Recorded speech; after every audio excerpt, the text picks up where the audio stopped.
அரசியல் கட்சி தொடங்க போறதா தகவல் வந்துருக்கு. அதுக்காக நான் என்ன ஓடி போய் பதிக்கணுமா? நான் மற்ற மாதிரி சீப் அரசியல்லாம் பண்ண விரும்பலை. எங்களுக்கு இப்போலாம் கோட்டுனாவே ஒரே பக்ரா தான் வருது.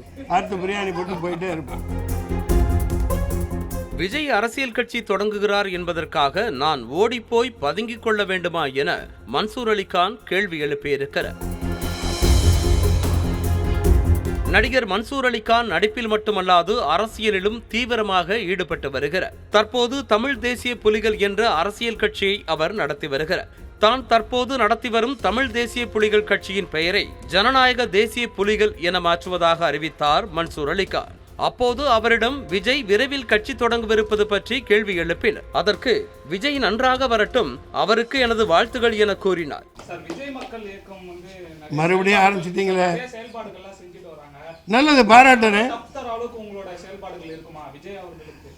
அப்போ கம்பேர் எல்லாம் பண்ண வேணாங்க. நான் சும்மா இந்த அரிசி மூட்டை, கொஞ்சம் காய்கறி, கொஞ்சம் தீனிகள் கொடுக்கறதுக்காக நான் இங்கே நோட்டு புத்தகம் கொடுக்கறது, இதுக்காக நாங்கள் அரசியல் பண்ண வரலை. தம்பி விஜய்க்கு என்னுடைய வாழ்த்துக்கள். நான் மற்ற மாதிரி சீப் அரசியல்லாம் பண்ண விரும்பலை. அவர் கோட்டில் பிஸியாக இருக்கார். தொடர்ந்து தன் பாணியில் பேசத் தொடங்கினார். அப்போது விஜய் அரசியலுக்கு வந்தால் நான் என்ன ஓடிப்போய் ஒளிந்து கொள்ளணுமா என மக்களாக தனது பேச்சை தொடர்ந்த அவர், விஜய் தற்போது கோட் படத்துல நடிச்சிட்டு வராரு, கோட்டுனா ஆடுதானே, பிரியாணி போட்டுட்டு போயிட்டே இருப்போம் என கூறினார் மன்சூர் அலிகான்.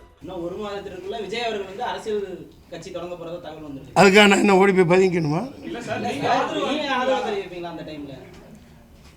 அது நாளை.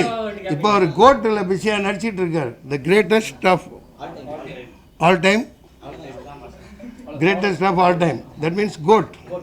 எங்களுக்கு இப்போலாம் கோட்டுனாவே ஒரே பக்ரா தான் வருது. அடுத்த பிரியாணி போட்டு போயிட்டே இருப்போம். தொடர்ந்து இது குறித்து பேசிய அவர், நாளைக்கு அவர் கட்சி தொடங்குகிறார், இவர் கட்சி தொடங்குகிறார் என்பதை பற்றியெல்லாம் எங்களுக்கு பயம் இல்லை. எங்களுடைய கட்சியினுடைய கொள்கைகள் தான் எங்களுக்கு முக்கியம் என தெரிவித்தார். நாளைக்கு அவர் தொடங்குகிறார், இவர் தொடங்குகிறார், அதை பற்றியெல்லாம் எங்களுக்கு கவலை இல்லை. 40 வருஷமாக நான் அரசியலில் இருக்கேன். இந்த தமிழ்நாட்டு மக்கள் எவ்வளோ துன்பத்தை அனுபவிச்சுட்டு இருக்காங்க.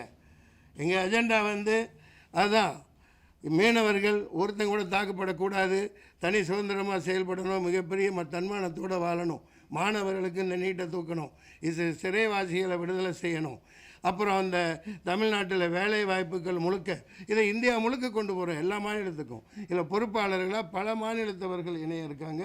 இது இராணுவ வேகத்தில் இனிமேல் போகும்.